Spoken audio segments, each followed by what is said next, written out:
Bienvenidos amigos al tema número 2 de la unidad 4, desventajas de la empresa familiar. En este tema vamos a abordar aquellas desventajas que existen dentro de una empresa familiar. ¿Qué desventajas existe cuando uno tiene una empresa familiar? ¿Qué altercados, qué problemas podría tener si usted decide tener una empresa familiar? ¿Qué limitaciones podría tener usted frente a una empresa familiar? El ser propietario no garantiza ser un buen líder ni un buen gerente. Definitivamente el ser propietario significa solo eso, simplemente tener la propiedad de una empresa o tener la propiedad de un bien. Eso no garantiza en absoluto que usted sea un buen jefe, que usted sea un buen gerente. Para ello debe prepararse, para ello debe tener y debe entender qué competencias básicas necesita para poder ser gerente de su empresa. Debe también entender qué habilidades necesita desarrollar para empezar a conducir su organización. Y aún más, diremos que debe tener habilidades y debe tener competencias que vayan en función de lo que significa el tener y el conducir, el desarrollar una empresa familiar. No podemos pretender que una persona que haya tenido mucho éxito dirigiendo otro tipo de empresas lo haga también con mucho éxito en una empresa familiar. No necesariamente tiene que ser así. Pueden haber sido muy buenos gerentes de otras empresas, lo cual no necesariamente obliga o necesariamente tiene que ser válido el que pueda esta persona tener el mismo éxito que tuvo en una empresa común y corriente al éxito que se espera en una empresa familiar. Entonces, hablamos de que una de las desventajas de la empresa familiar es que no debe confundirse el derecho de propiedad con la dirección de una empresa. El ser propietario de una empresa no quiere decir en ningún momento que va a ser un buen director de la empresa. El ser director de una empresa y el ser propietario de una empresa tiene conexiones diferentes, tiene situaciones diferentes. Cada una de ellas representa un escenario diferente. Ser propietario obliga a cosas diferentes que ser director de una empresa. Entonces, definitivamente debemos entender que la oportunidad para adquirir las competencias que le faltan a esa persona para poder dirigir una empresa o para poder ser propietario de una empresa son aquellas cosas que debemos entender, que debemos desarrollar, que debemos hacer. Entonces, aquella persona que no se encuentre preparada para poder dirigir una empresa familiar con las habilidades, competencias que necesita, con las habilidades y competencias que debe tener, con las habilidades y competencias que busca tener, definitivamente no va a ser una persona que haga un buen trabajo dentro de una empresa y menos dentro de una empresa familiar. Debemos entender también entonces que los hijos, las personas, hijos, parientes de cualquier tipo de parentesco, cualquier tipo de vínculo que tenga con alguna persona de la empresa, con el director de una empresa de repente, ninguno de estos parientes en general necesariamente deberían tener la vocación, las habilidades y las destrezas que se necesitan. También deben prepararse, también deben saber que existe habilidades, que existen destrezas, que existen una formación previa, que existe una vocación del caso, que existen habilidades para ello, ¿no? También debemos entender eso, que existe todo ello, que dada la formación, dada la vocación y dadas las habilidades, todo ello en realidad todo ello debe obedecer a que simplemente estamos hablando de hijos o parientes y más no estamos hablando de personas que necesariamente deben tener todas las habilidades y los requerimientos necesarios de una empresa, de un puesto, de un área de una empresa, tan solamente por ser parientes nuestros. Debemos entender entonces ello. El que sean parientes no da derecho a que puedan tener las habilidades, destrezas y vocación que nosotros buscamos en un determinado puesto de nuestra organización. Debemos entender que el propietario siempre debe buscar en sí, debe velar por identificar las responsabilidades y tener las capacidades para ejercer el rol de accionista. Debe tener ello. Debe identificar oportunidades, debe identificar responsabilidades, debe tener capacidades para generar un rol de accionista. Y un rol de accionista significa que solamente decida, que tenga capacidad de decisión, más no que sea capaz de poder tener la autoridad de poder ingresar personal básicamente a su organización, y más aún cuando sea personal que tenga que ver o que tenga algún vínculo familiar que lo una con algún miembro de la organización.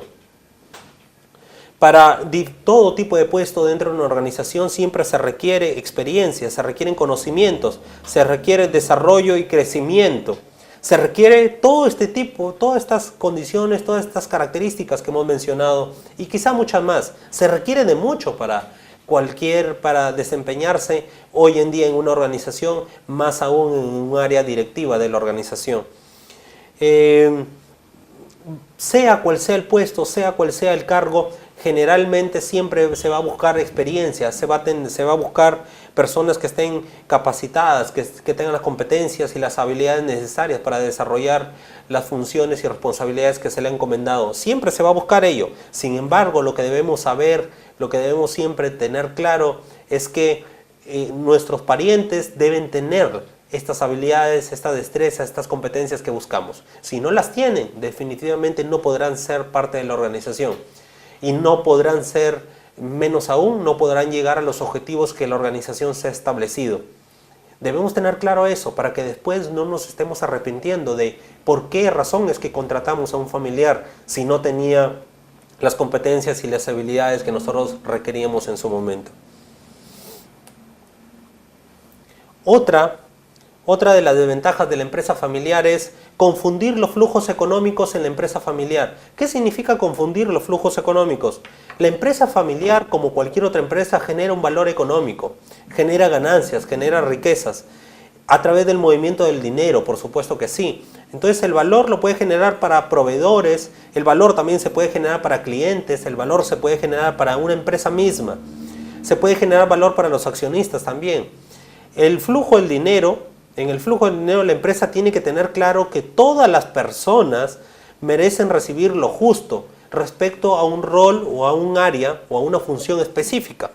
Esto se puede dar en casos de remuneración, por ejemplo, a directivos, a rendimiento e inversiones, a relación Estado-empresa, a la compra y venta, a la fusión, básicamente, de activos familiares. Entonces, cuando hablamos de flujos económicos, tiene que ver con el grado de responsabilidad del manejo del dinero de parte de las personas que toman la decisión, que toman decisiones económicas en la organización y que deben hacerlo de la manera más justa y de la manera más justa posible. Esto significa que no debemos pagarle por encima del mercado a alguna persona que sea parte de nuestro equipo y que con la cual tenemos algún vínculo familiar. No debemos pagarle por encima del mercado, y también significa que a este tipo de personas o a este tipo de colaboradores con los cuales tenemos un vínculo laboral no debemos pagarle por debajo del mercado. Significa básicamente que debemos tener esa línea imparcial con la cual podamos dirigir los recursos económicos de la manera más justa posible, de la manera más equitativa posible. Con relación también, equidad significa también que el dinero debe estar en función, la riqueza debe estar en función también a los cargos, a las labores y a las responsabilidades que tenga esta persona. En función a ello debemos tenerlo. En función a ello se deben estandarizar y se deben dar algunas reglamentaciones que vayan acorde con los sueldos y salarios. No más, no menos. Lo justo. Y lo justo es básicamente lo que se debe pagar en función a las responsabilidades que esta persona tenga dentro de la organización. Confundir los lazos de afecto con los lazos contractuales es otra de las desventajas que tiene una empresa familiar. También es muy usual que se confundan los lazos de afecto con los lazos contractuales. Los lazos de afecto en general son familiares y los lazos contractuales son empresariales. Esto es muy usual que se confunda. Suelen confundirse dentro de una empresa familiar. Como lo habíamos dicho hace algunos instantes en una unidad pasada, los lazos familiares se confunden mucho con los lazos empresariales. Y justamente por el tema de que el empresario quiere quedar bien con la empresa, quiere quedar bien con su familia. Y en algunos casos deja de lado el quedar bien con la empresa para poder quedar bien con su familia. Entonces esto hace básicamente que no esté pensando en los objetivos naturales, en los objetivos básicos de la organización, como son la de generar riqueza y generar dinero, porque está pensando en su familia y no en generar dinero. Y no necesariamente con esto podemos decir que un familiar no puede generar dinero, lo puede hacer, siempre y cuando obedezca las responsabilidades, obedezca las funciones que se le ha otorgado, obedezca también a las competencias, obedezca también a las habilidades y a las destrezas que el puesto requiere. Entonces así habrá una equidad entre lo familiar y lo contractual o empresarial. Suele decirse que los problemas de la casa quedan en la puerta de la oficina y los problemas de la oficina quedan en la puerta de la casa. Si para un trabajador común y corriente esto es difícil, en general imagínense, amigos emprendedores, lo que será para un trabajador el cual tiene definitivamente algún vínculo familiar o alguna relación familiar con alguno de los funcionarios o trabajadores de una organización. Para ambos casos resulta extremadamente difícil porque se empieza a pensar más en lo familiar que en lo empresarial. Y también es difícil hacer una división entre lo empresarial y lo familiar. Entonces, para una empresa familiar, por lógica de deducción, resulta mucho más difícil y complicado, definitivamente, realizar una división, una ruptura entre lo que significa ambos lados, tanto lo familiar como lo empresarial. Por otra parte, los valores, principios y características familiares son de la empresa. Son los de la empresa. Esto no ocurre siempre, por lo cual es necesario tener la clara diferencia entre las mismas. Los valores, principios y características familiares son los de la empresa. En general, ¿por qué decimos esto? Porque la persona que va a una organización, sea familiar o no, lleva los valores, principios, normas que le enseñaron en su casa básicamente, que le enseñaron en su familia, las lleva, las conduce hacia el trabajo. Entonces imagínense ustedes, amigos emprendedores, con algún trabajador con el cual ustedes tengan algún vínculo familiar, va a llevar todas las costumbres, valores, principios, normas, hobbies, quizás también los va a llevar hacia la organización. Y también es posible que los trate de confundir de repente, si no lo tenemos y no lo dejamos bien en claro. Posiblemente en casa el padre sea autoritario, pero las características del negocio hacen que aplique un liderazgo participativo. Entonces, este es un claro ejemplo de un padre que puede ser a la vez también directivo de una organización.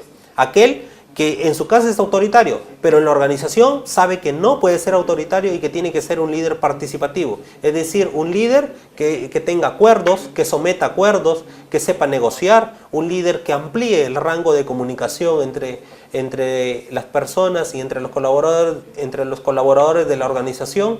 Una persona la cual crea mucho en lo que significa, implemente, desarrolle lo que significa la comunicación horizontal dentro de la organización. Entonces, este tipo de persona, como hemos mencionado, puede ser una persona autoritaria en su casa, pero puede ser una persona con liderazgo participativo dentro de la organización. Entonces, es un ejemplo de que en realidad se pueden manejar las dos cosas a la vez, pero hay que tener habilidades y competencias para hacerlo. No cualquiera puede hacer una empresa, menos aún cualquiera puede hacer una empresa familiar. Asimismo, no es lo mismo una relación padre-hijo que una relación jefe-subordinado. Esto se podría confundir mucho. Padre-hijo, una relación afectiva, una relación en la cual hay inmersos sentimientos muy fuertes. Sin embargo, esta misma relación se puede llevar al trabajo siendo jefe subordinado, en los cuales ya este vínculo afectivo, este vínculo sentimental y emocional no exista, por lo menos en el trabajo, a fin de que se pueda tomar decisiones y se pueda manejar, dirigir y administrar la organización desde un punto de vista empresarial y no necesariamente familiar. La primera relación jefe-subordinado, padre-hijo, tendrá un rol, tiene un rol protector, formador, tiene otro tipo de función, un rol exigente también, porque todo padre busca que sus hijos en general progresen, se desarrollen y sean mejores y útiles a la sociedad. Sin embargo, en la segunda relación jefe-subordinado, la expectativa es diferente. El jefe quiere siempre que el subordinado, en general, busca que exigir con mucha firmeza, con mucha eficacia, trata de exigir al subordinado responsabilidad, trata de exigir también resultados. Al subordinado busca de alguna manera lograr los resultados y objetivos de la organización y para ello también exige naturalmente al subordinado y busca que éste pues se someta de alguna manera o esté acorde con aquellas exigencias de la organización. Debemos entender este punto de vista desde el tratar de deslindar lo que significa empresa y familia con aquellos agentes que participan en ella. Padre, hijo, también debemos, padre, hijo, jefe subordinado, trabajador familiar. Otra de las desventajas que tiene la empresa familiar es retrasar innecesariamente la sucesión. Cuando hablamos de sucesión hacemos referencia al cambio directivo, al cambio de directiva, al cambio de gestión, básicamente. Ese cambio de gestión es también cambiar de gestión, cambiar de directiva, cambiar de una generación a otra. Eso significa el cambio, la sucesión. Entonces, cuando hablamos de retrasar innecesariamente la sucesión, es que nos referimos a que habitualmente pasa también de que los directivos digamos, con mucha más experiencia que algunos directivos más jóvenes, tratan de retrasar la sucesión, es decir, tratan de retrasar lo más posible retrasar el cambio de directiva hacia la generación siguiente, dentro de lo que significa un ámbito y un entorno familiar. Entonces esto hace que también se retrasen los resultados, esto hace que se retrasen decisiones importantes. Es importante que las personas que dirigen una organización familiar y que por tanto forman parte de una familia entiendan que el ámbito directivo solamente es hasta un determinado tiempo. Pasado ese tiempo, entonces tienen que ceder sí o sí la posta hacia las generaciones siguientes. Esto hace de alguna manera que la organización también refresque sus cimientos, sepa y entienda básicamente también que necesita de alguna manera oxigenarse en un cambio de directiva, mejorar conductas, mejorar también comportamientos, mejorar también la dirección, la gestión de una organización. La primera sucesión es del padre hacia los hijos.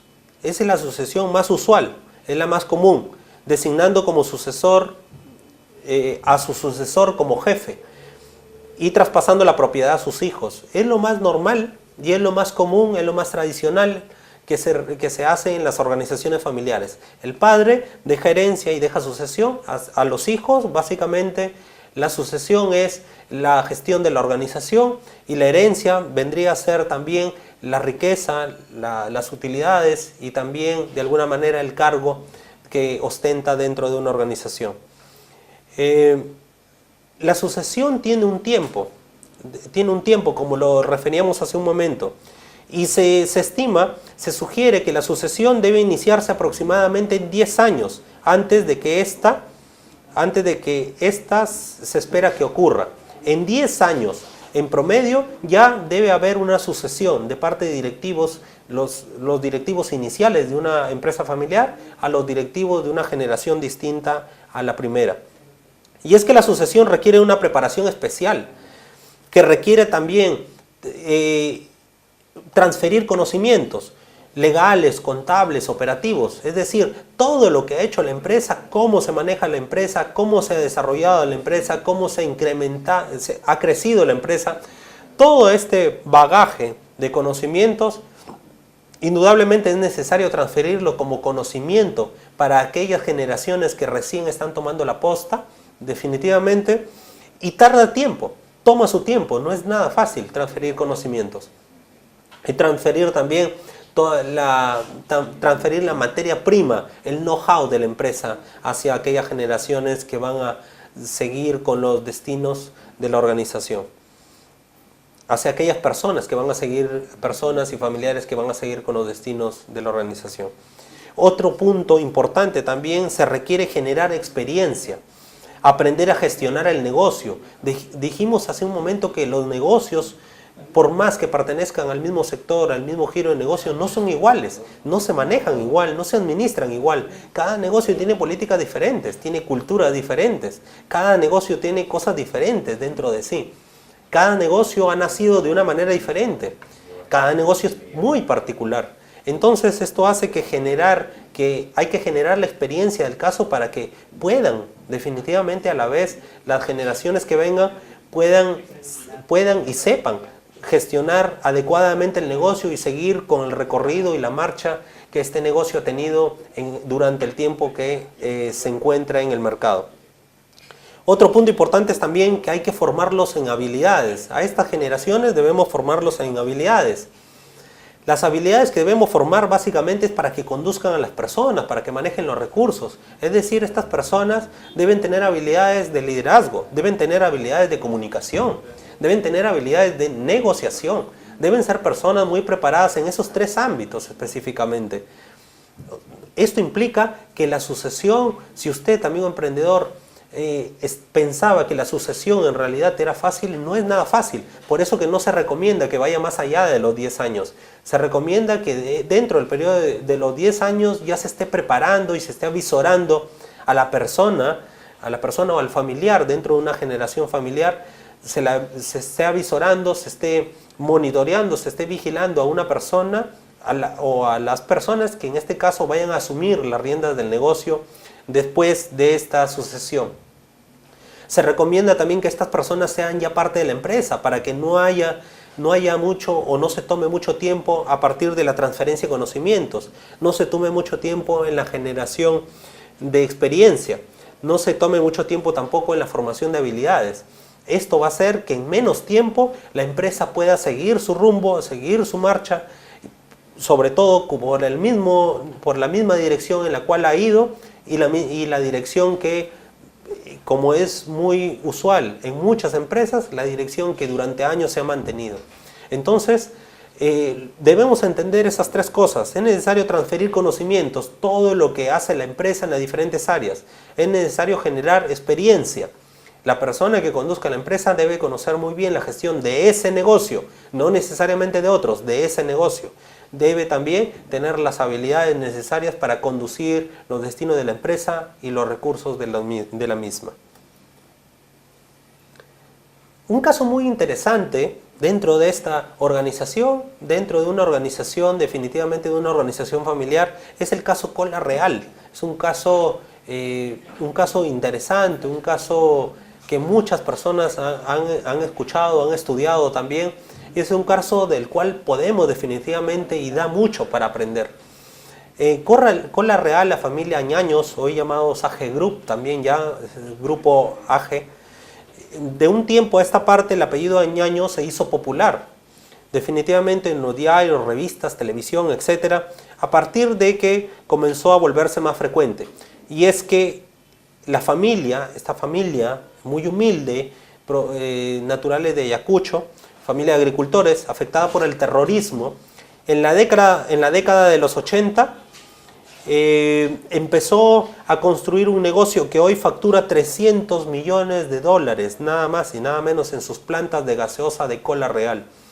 Una cifra, indudablemente, una cifra apoteósica, una cifra muy fuerte que tienen como producción hoy en todos los locales en los cuales se expenden el producto. Pero ellos prefieren el perfil bajo. La familia conserva, según cuentan los pocos que han estado en contacto con ella, conserva el espíritu religioso, la devoción que tienen por la Virgen María.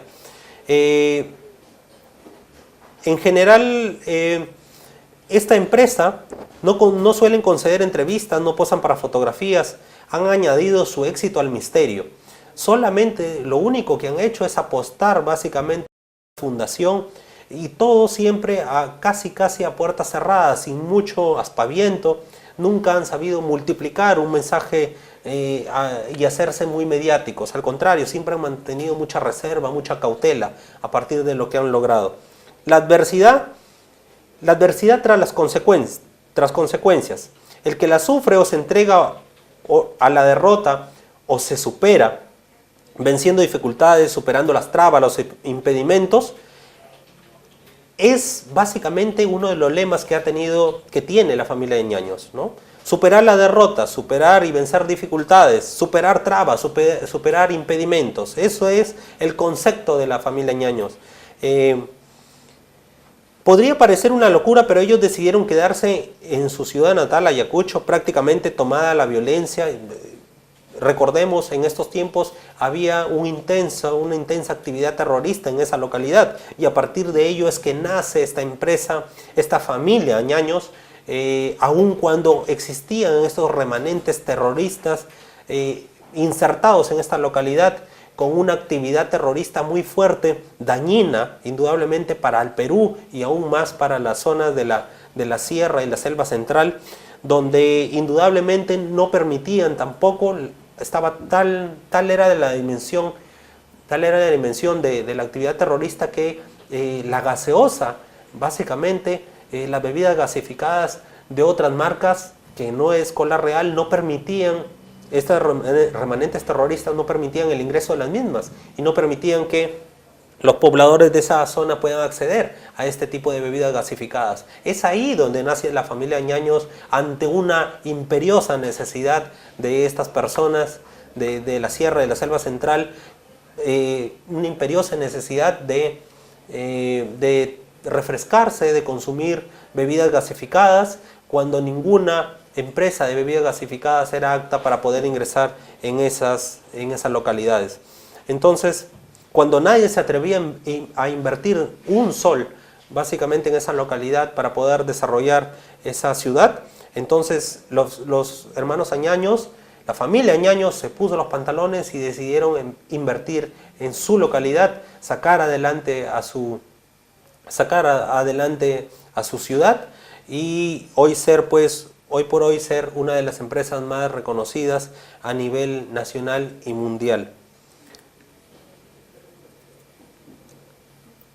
La historia del grupo Añaños Yeri, es bastante conocida, a pesar de no ser tan poderosos, ni los de mayor historia como sí son los del grupo Romero y Brescia. Estos grupos históricos, grupos básicamente reconocidos con mucho poder, los Añaños prefieren tener mucha tranquilidad, tener mucha reserva, mucha cautela, no vincularse mucho con grupos económicos fuertes. Pretenden tener o ser siempre una familia discreta. Muchos estudiosos aseguran que el éxito de esta familia se debe a sus estrategias de mercadeo. Estrategias muy importantes e interesantes, que los convirtieron de una pequeña empresa familiar a una de las más grandes transnacionales en el mundo. Nombres que hacen referencia al grupo AGE, grupo Cola Real, grupo Añaños Yeri, grupo Añaños, básicamente. Son los nombres en los cuales se ha constituido esta organización, y hace poco la empresa AGE emitió bonos, los cuales llegaron a levantar hasta 300 millones de agentes extranjeros en Estados Unidos. Una cifra interesante, una cifra importante para alcanzar. La historia de la familia Ñaños es una de las más impresionantes. Desde 1988, en plena crisis económica y social en el país. Durante esta época del gobierno de Alan García se caracterizó por una inflación generalizada, la violencia extrema por parte de grupos terroristas, de Sendero Luminoso, el MRTA. Entonces, en estos tiempos difíciles, el terror se había apoderado del país, y en aquel momento no les permitían un trabajo normal a la agricultura. Eso motivó entonces al patriarca Eduardo Añaños básicamente a desplazarse a su ciudad natal, Huamanga, donde su aguda mirada le permitió ver que ante camiones repartidores de diferentes empresas quedaban aislados tras estas acciones terroristas. Fue entonces que él tuvo la visión, tuvo esta aguda mirada para poder darse cuenta, básicamente, que podía aquí empezar una idea de negocio distinta a las demás, una idea de negocio con la cual podían salir adelante y convertirse en un negocio familiar. Este dinero sirvió para comprar maquinaria, insumos. Básicamente, ellos lograron reunir un crédito para poder empezar a desarrollar su empresa en el mismo Ayacucho durante el terrorismo, durante el incesante terrorismo.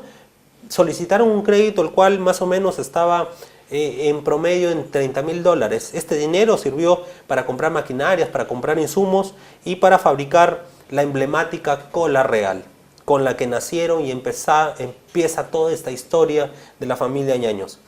Al principio solo comercializaban gaseosas, solamente ellos, y lo comercializaban en envases de bebidas alcohólicas, o sea, en envases de la conocida Cristal, de la conocida Pilsen.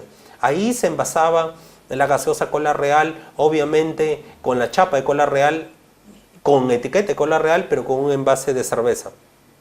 Entonces, diremos que estábamos frente a una embotelladora, a una empresa de bebida gasificada muy artesanal, ya que no utilizaba envases propios, sino utilizaba envases fundamentalmente de otras empresas cerveceras.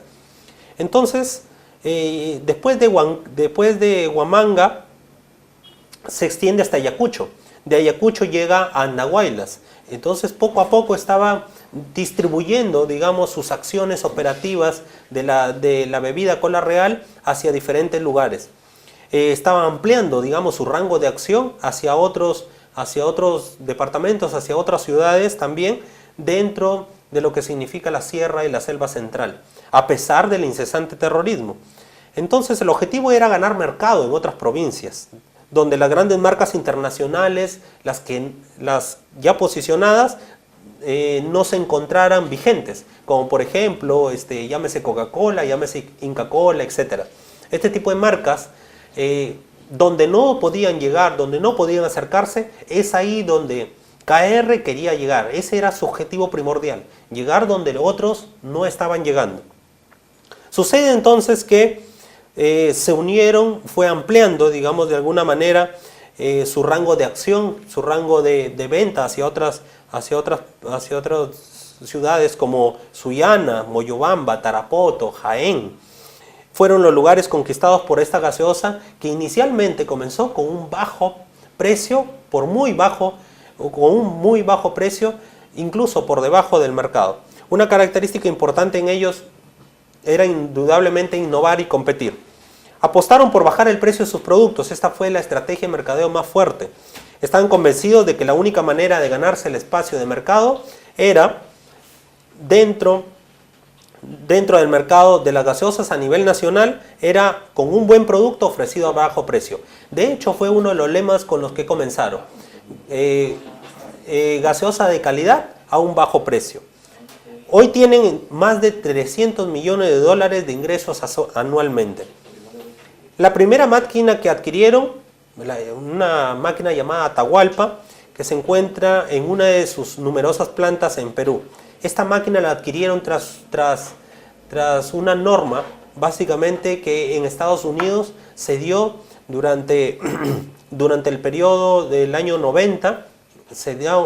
El presidente de Estados Unidos da una norma en la cual los productos, fábricas, máquinas, fabricantes de máquinas y demás, y las empresas, industrias que utilizaran diferentes tipos de máquinas, no podrían tener más allá de 3 años dentro de estas localidades en operatividad. Al cabo de ese tiempo tenían que desecharse. Entonces fue así que KR aprovecha esta oportunidad y adquiere a un costo verdaderamente bajo una máquina que les iba a servir básicamente para la producción ya un poco más especializada, un poco más industrial de lo que significaba en ese momento su gaseosa, la gaseosa Cola Real. Cabe señalar que hubo ciertos factores que permitieron el despegue del grupo familiar, algunos factores externos incluso que permitieron el despegue de esta empresa familiar. Entre estos factores hablamos, por ejemplo, el tema del terrorismo, básicamente, ¿no? Que es el tema más fuerte. A pesar del terrorismo, ellos pudieron hacer crecer a su empresa, desarrollar este negocio. El terrorismo en general a ellos les jugaba como una oportunidad importante, ya que toda vez esta actividad terrorista no permitía el ingreso de otras marcas y otras bebidas hacia estas zonas que estaban prácticamente dominadas y circuladas por el terrorismo. Entonces esto hizo que prácticamente Cola Real en estos lugares sea casi un monopolio y tenga obviamente las ventas dirigidas.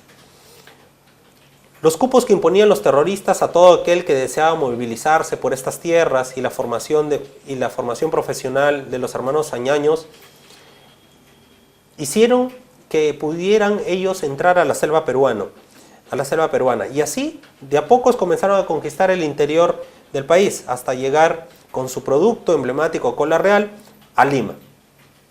Una vez que las provincias estaban conquistadas, la mira ahora estaba puesta en la capital.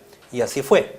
Casualidades del destino, en este tiempo, casualidad del destino, digamos del entorno externo, se desata un incesante, intenso fenómeno del Niño que provoca una ola de calor muy fuerte en el Perú, allá por el año 98, lo cual indudablemente era una oportunidad perfecta para Cola Real para empezar a crecer básicamente en la venta de sus bebidas.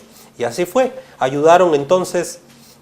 Esto ayudó también, además del terrorismo, el fenómeno del Niño, fíjense ustedes, ayudó también a que la empresa Cola Real pueda tener una venta o elevar a sus ventas de manera muy considerable, básicamente ya acá en la capital, cuando ya estaban situados en la capital y ya habían conquistado gran parte de las provincias. En solo un año, con este fenómeno del Niño, lograron obtener 6.6% del mercado de gaseosas en la capital. Entonces, definitivamente era un porcentaje bastante considerable, un porcentaje bastante amplio de lo que significa la cuota del mercado a nivel nacional. En la capital debieron enfrentarse con grandes empresas, Inca Kola, también Coca-Cola. En medio de esto, entonces, los añaños plantearon una estrategia un poco más interesante. Debido a la consolidación de algunas marcas como Coca-Cola e Inca Kola en el mercado nacional, decidieron entonces internacionalizarse. Primero en México, luego en países como América, Asia, Europa, demostrando que cuando piensas en grande no hay límites. Y en el 2010 se convirtió en socio estratégico, nada más y nada menos de uno de los equipos y clubes en el mundo de mayor reputación, como es el Club Barcelona. En los 90 se basó en una estrategia de liderazgo en costos. Ya un poco más especializados, decidieron desarrollar una estrategia de liderazgo en costos y una estrategia también de nichos de mercado. Inicialmente partieron con una estrategia de nichos de mercado y luego ya perfilaron una estrategia de liderazgo en costos. Esta estrategia de liderazgo en costos permitió definitivamente que ellos entendieran que su estrategia inicial artesanalmente hecha de reducir el precio de cada uno de sus productos, de cada uno de los productos que expendían, reducirlos y tenerlos por debajo del mercado, ahora ya se iba a convertir en toda una estrategia. Todos los procesos, toda la producción y todas las decisiones tenían que estar enfocadas en general a lo que significa el tema del liderazgo en costos, es decir, a reducir costos, y aumentar definitivamente la riqueza para esta organización.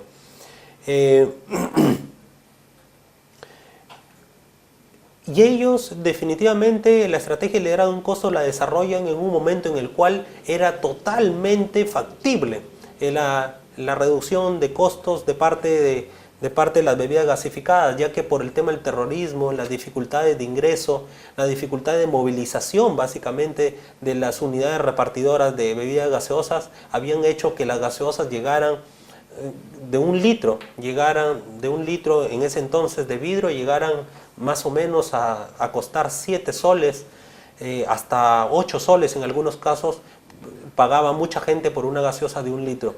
Ya era prácticamente era casi fama poder tomar una gaseosa de un litro, y más aún cuando una gaseosa de litro no podía alcanzar para el resto de la familia. Ellos definitivamente estuvieron dispuestos a bajar el precio de su producto, y es que empezaron con envase de otras bebidas, en este caso de bebidas cerveceras, bebidas alcohólicas como son las de Bacus, en las que envasaban sus productos, en las que envasaban su bebida gasificada, la cual empezó costando un sol en una botella de 620 mililitros. Esto hizo definitivamente que tumbara todo el mercado nacional, que en ese momento se había disparado en cuanto a precios en las bebidas gaseosas.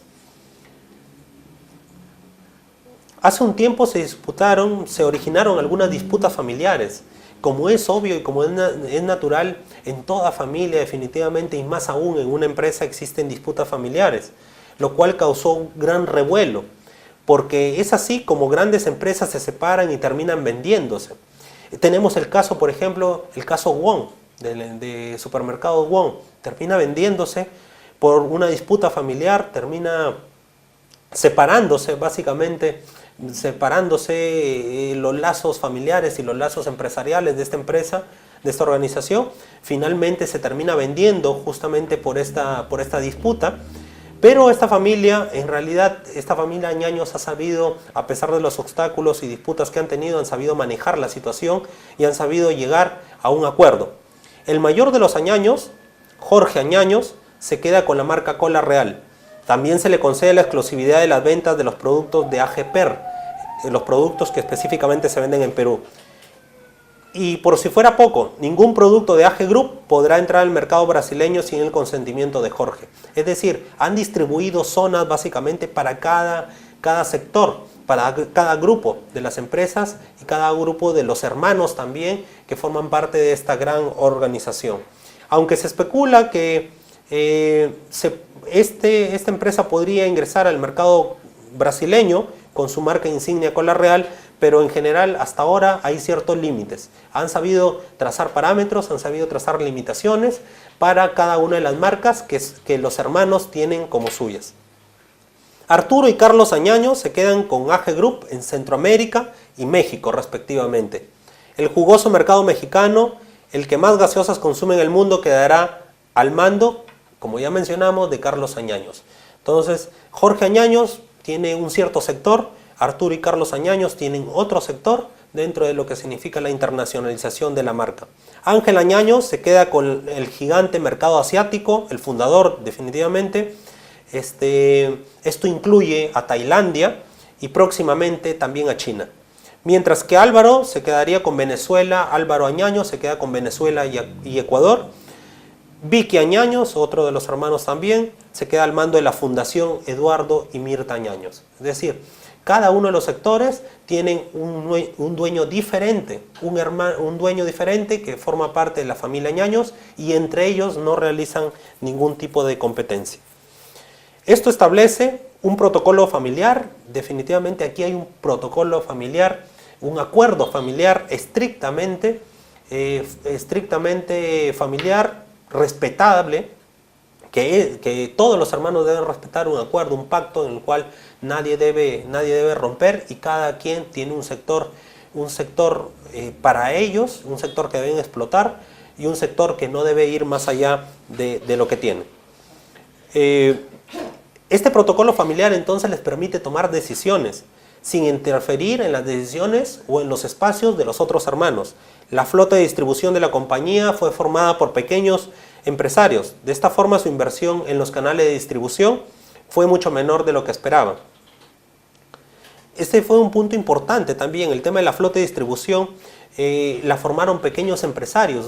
Ellos no contrataron una flota de distribución, la formaron pequeños empresarios, la formaron algunas personas las cuales ellos conocían y que los invitaron, les ayudaron, los capacitaron incluso también para que puedan formar su empresa y les den servicios a ellos. Entonces, además de la gran labor que vienen cumpliendo, también han sabido formar y generar empresa a partir de otras personas. De esta forma sortieron una barrera de entrada complicada. Este ingenio estratégico hoy es motivo de estudio en diversas compañías y universidades, tanto nacionales como internacionales.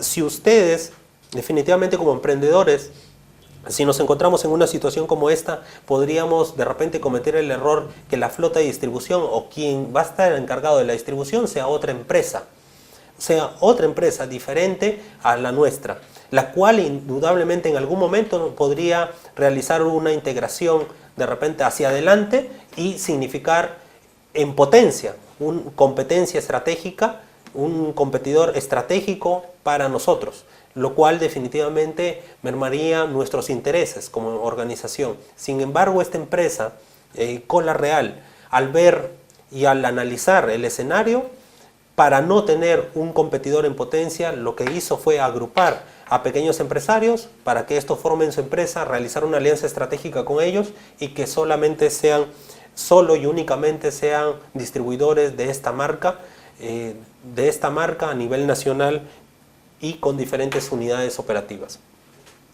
¿Qué desventajas tendría en el futuro AG Group como empresa familiar? Definitivamente una de las desventajas latentes que podría tener Cola Real en el futuro, como muchas otras empresas familiares, siempre va a ser objeto de que existan disputas familiares. Esto es innegable en cualquier empresa familiar. Siempre existirá. En cualquier familia existe. Mucho más existirá dentro de una organización.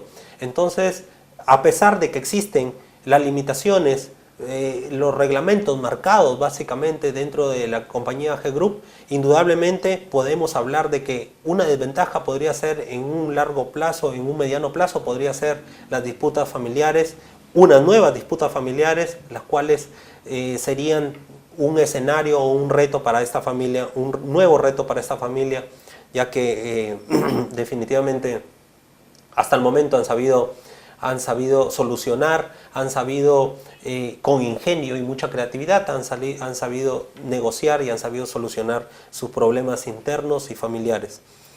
¿En qué crees que ha basado KR su éxito como empresa familiar? Definitivamente en el ingenio para poder solucionar problemas, para poder hacer de su familia un aliado estratégico en sí, para poder hacer también de aquellas personas que están en su alrededor aliados estratégicos que les permitan generar ingresos a ellos y que les permitan generar ingresos a otros también. Otro aspecto en lo cual han basado su éxito es en poder mirar adecuadamente el mercado, en poder ser muy visuales en cuanto al mercado, en estudiar los entornos externos e internos. Supieron aprovechar muy bien lo del terrorismo, supieron aprovechar muy bien lo del fenómeno del niño. Esos son fenómenos externos que definitivamente cualquier persona no los podría aprovechar así nomás. Entonces ellos supieron aprovechar estas circunstancias, supieron aprovechar circunstancias del mercado internacional también de demanda de bebidas, de situaciones climatológicas también en el mundo, supieron aprovecharlas y esto ha permitido que esta empresa familiar sea una de las más exitosas en estos tiempos. En todas las empresas familiares se podría aplicar la misma fórmula y con el mismo éxito. Hemos dicho definitivamente que el éxito de una empresa familiar y las herramientas que haya utilizado una empresa familiar, las fórmulas que haya utilizado una empresa familiar, no necesariamente tienen que resultar para otra empresa familiar. No necesariamente tienen que ser también utilizables para otra empresa familiar y por tanto exitosas. Cada empresa es una particularidad, cada empresa tiene políticas diferentes, cada empresa tiene una cultura diferente. Por tanto, entonces, podrían algunas fórmulas adecuarse, podrían algunas fórmulas flexibilizarse, podrían algunas fórmulas compatibilizarse con lo que busca esa organización. Sin embargo, no pueden de ninguna manera aplicarse las mismas fórmulas. Estas mismas fórmulas aplicadas no nos aseguran el éxito de esta organización. En absoluto no nos aseguran, no nos auguran tampoco un buen futuro, porque significaría depender de otra organización de la cual no conocemos tampoco mucho. Si bien es cierto, es caso de estudio, pero no conocemos algunas particularidades, no conocemos algunos detalles fundamentales dentro de esta organización, y por tanto entonces nos quedaríamos cortos en decisiones. Lo importante es que usted, amigo emprendedor, pueda tomar las mejores decisiones para su negocio, pueda tomar las decisiones que mejor están, que bajo su intuición para usted son las mejores, que para usted, dado los casos de estudio, dado su experiencia, puedan ser las mejores. No necesariamente tiene que emplear las mejores, tiene que emplear las fórmulas exitosas que visto, ha conocido o ha experimentado. No necesariamente tiene que emplearlas, podría adecuarlas. Lo que sí puede hacer es mejorarlas. Puede mejorarlas, puede crear usted también, como esta familia exitosa llamada la familia Ñaños. Usted también podría crear algunas fórmulas innovadoras que permitan que su negocio pueda salir adelante, pueda generar el crecimiento que usted necesita.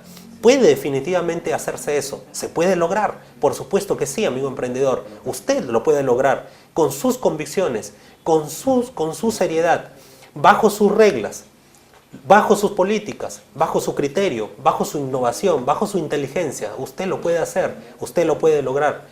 Si la familia Ñaño lo pudo lograr, cualquier peruano innovador, cualquier peruano creativo lo podría hacer, y quizá podría ser también usted en el futuro un caso de estudio más que represente y que nos haga dignos de ser empresarios creativos y sobre todo peruanos.